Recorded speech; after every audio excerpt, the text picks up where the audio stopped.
องสบายดีอาจารย์น้องเองมีชื่อว่านาจันทร์สุขชิรเพชรน้องเป็นนักศึกษาประลุงขั้นในมื้อนี้น้องจะมาสาธิตหัวข้อเกี่ยวกับการซักยาเขาการซีดบริเวณสะโพกคนเจ็บมีชื่อว่าเมบุญร้ายอายุ35 ปีอยู่บ้านพุชิไข่นครปากเซ่เขานอนห้องหมอได้2 วันห้องนอนเป็นห้องเบอร์2เตียงเบอร์3คนเจ็บบ่เคยมีประวัติแพ้ยามาก่อนและยาที่เฮาจะซักให้แม่นยาเซฟไตรอาโซดที่มีความแห้ง500 มิลลิกรัมโดยสบายดีแม่ซื้อกันได้เด้ เป็นสิบุญลาย โดยแม่มีอายุจักปี 35 ปี โดยแม่อยู่บ้านได้เด้ มันพวกสิไข่นครปากเซ่แก๊งจะประสา โดยมื้อนี้ลูกเองมีชื่อว่านาเกนซุปเป็นนักศึกษาประลุงขั้นลูกเองจะมาซักยาให้แม่ขอให้แม่ให้ความร่วมมือกับลูกเลยเด้อ โดย โดยยาของแม่อยู่ไสเด้ เรื่อง โดยลูกขออนุญาตได้เลยเด้อเจ้ายาของแม่ไปเกี่ยมและเพื่อจะมาซักให้แม่อีกประมาณหรือ10 นาทีลูกจะมาซักยาให้แม่ในส่วนนี้ให้แม่พักผ่อนหาดูเด้อ โดย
ในการซักยาเขากลางซีนบริเวณสะโพกแม่นเฮาจะแบ่งออกเป็นอยู่4ส่วนก็คือด้านเทิงเฮาจะแบ่งแต่กระดูกอีดีอาร์หากระดูกซับก้อมและด้านในเฮาจะแบ่งแต่กระดูกซับก้อมหากระดูกโกกซีดหาตามห้องพับของก้นและด้านนอกแต่กระดูกอีดีอาร์หากระดูกโกกขาในการซักเขาจะซักแบ่งออกเขาจะซักอยู่บริเวณเขาจะซัก1/4แดดจะซักบริเวณลานนอกขางเทิง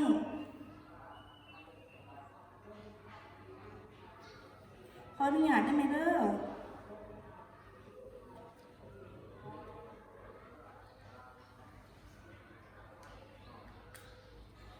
และในการที่เราจะซักแมนเราจะซักอยู่หลักการที่เราจะซักแมนซัก2 ไว้1 สาในมือที่เราว่างลงแมนอยู่ในระดับ45 องศาในการซักแมนอยู่90 องศาขออนุญาตได้ไหมเด้อ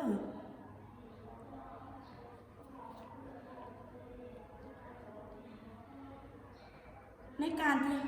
เข้าซักแล้วจะดึงเข็มขึ้นมาน้อยดันขึ้นมาน้อยหนึ่งเพื่อให้รู้ว่าบริเวณที่เข้าซักนั้นถือต้องแล้วแต่ทหารมีเลือดขึ้นมา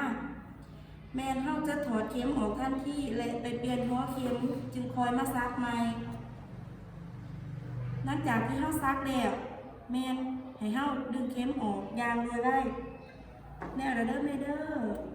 ให้แม่นอนในท่าที่สบายเลยเด้อแม่เด้อ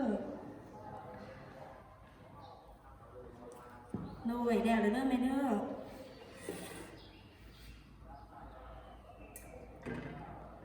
ในการที่เขาซักยานี่มันจะมีผลข้างเคียงของยาเด้อแม่เด้อมันจะเฮ็ดให้แม่วิ่นหัวหรือว่าตาลายแต่ถ้าหากว่าแม่มีอาการหายใจฝืดหรือว่าเป็นผื่นตามโตให้แม่ไปหาลูกเด้อหรือว่าให้พี่น้องของแม่ไปเอิ้นลูกอยู่ห้องย่ามเด้อแม่เด้อลูกจะมาหาแม่ในการกินอาหารลูกอยากให้แม่กินอาหารที่อ่อนแล้วบ่ให้แม่กินอาหารที่เป็นของเผ็ดของเค็มของมักของดองและถ้าหากว่าแม่อยากกินข้าวเหนียวหรือว่ากินอาหารแห้งแม่ก็สามารถกินได้เป็นบางครั้งข้าวโดยลูกขออนุญาตออกไปก่อนเด้อแม่เด้อให้แม่พักผ่อนได้เด้อโดยจะดู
บันทึกประวัติของคนเจ็บในวันที่31 เดือน 3 ปี 2023ในซักยาเซฟไตอาโซนให้แม่บุญหลายอายุ35 ปีหลังจากซักยาแล้วประมาณ15 นาทีเห็นว่าคนเจ็บบ่มีอาการแพ้ยาหรือหายใจฝืดและคนเจ็บสามารถพักผ่อนได้ดี